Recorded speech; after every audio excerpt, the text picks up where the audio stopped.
Phoenix की आंख से एक आंसू गिरता है। वह आंसू सीधे आदमी के जूते को जला देता है, लेकिन गुस्सा होने की बजाय उसे उस बेचारे जीव पर दया आ जाती है। फीनिक्स को दर्द में तड़पता देखकर उसका दिल पिघल जाता है। वह उसकी जंजीरें खोल देता है और उसे आजाद कर देता है। अपनी जान बचाने के बदले फीनिक्स उसे एक पंख देता है, उसकी दयालुता के लिए एक छोटा सा इनाम। लेकिन जब आदमी वापस लौटता है तो राजा उसे गिरफ्तार करवा देता है, क्योंकि वह फीनिक्स को पकड़कर नहीं ला सका। आदमी उस पंख को दिखाकर अपनी बात साबित करने की कोशिश करता है, लेकिन हैरानी की बात यह थी कि वह पंख अब फीका और बेजान हो चुका था। कोई भी उसकी बात पर विश्वास नहीं करता। राजा उसके मौत की सजा सुना देता है। जैसे ही आदमी मौत का सामना करने वाला होता है, अचानक वह पंख आग की लपटों में जल उठता है। आसमान से फीनिक्स नीचे उतरता है। उसकी जलती हुई आग पूरे शहर को रोशन कर देती है। अब आखिरकार सच सबके सामने आ जाता है। लोग मांग करने लगते हैं कि उस आदमी को तुरंत रिहा किया जाए। राजा की उसे रास्ते से हटाने की योजना नाकाम हो जाती है, लेकिन राजा हार मानने को तैयार नहीं था। वह आदमी को एक विशाल भेल को मारने का आदेश देता है। आदमी अपने उड़ने वाले गधे पर सवार होकर एक सुनसान द्वीप पर पहुंचता है। वहां उसे वह विशाल भेल दिखाई देती है। उसका पूरा शरीर लोहे की जंजीरों से जकड़ा हुआ था। वह दर्द से कराह रही थी। आदमी उसे बचाने का फैसला करता है। गधे पर सवार होकर वह सीधे भेल की नाक के अंदर जा गिरता है। बहुत गहराई में पहुंचने के बाद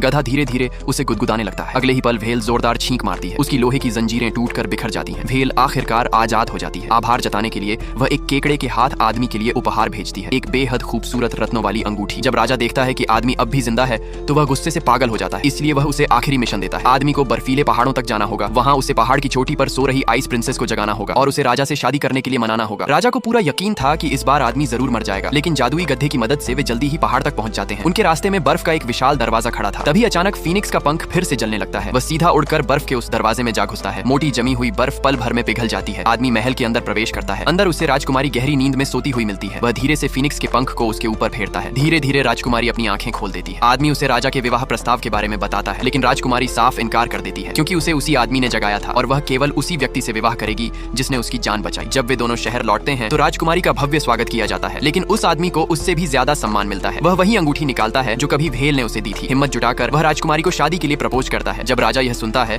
तो वह गुस्से से आग बबूला हो जाता है। वह आदमी को सीधे जेल में डलवा देता है। अगले दिन फांसी के मैदान में 3 विशाल कड़ाह तैयार किए जाते हैं। एक में उबलता हुआ पानी भरा था, दूसरे में बर्फ जैसा ठंडा पानी और आखिरी में जहरीला दूध भरा हुआ था। आदमी को धक्का देकर उबलते पानी वाले कड़ाह में डाल दिया जाता है। उसी समय राजकुमारी अपनी अंगूठी उसकी तरफ फेंक देती है। अंगूठी पानी से टकराती है और एक जबरदस्त विस्फोट होता है। उस ताकत से आदमी कड़ाह से बाहर उछल जाता है, लेकिन वह सीधा बर्फ जैसे ठंडे पानी वाले कड़ाह में जा गिरता है। एक ही पल में उसका शरीर बर्फ की मूर्ति बन जाता है। ऐसे नाजुक समय में फीनिक्स का पंख धीरे धीरे नीचे उतरता है और देखते ही देखते उसके शरीर की सारी बर्फ पिघल जाती है, लेकिन भागने से पहले ही वह जहरीले दूध वाले कड़ाह में गिर जाता है। भीड़ वहां से जाने लगती है। सबको लगता है कि अब सब खत्म हो चुका है, लेकिन तभी एक चमकता हुआ डैंडेलियन हवा में तैरता हुआ नीचे आता है और फिर एक चमत्कार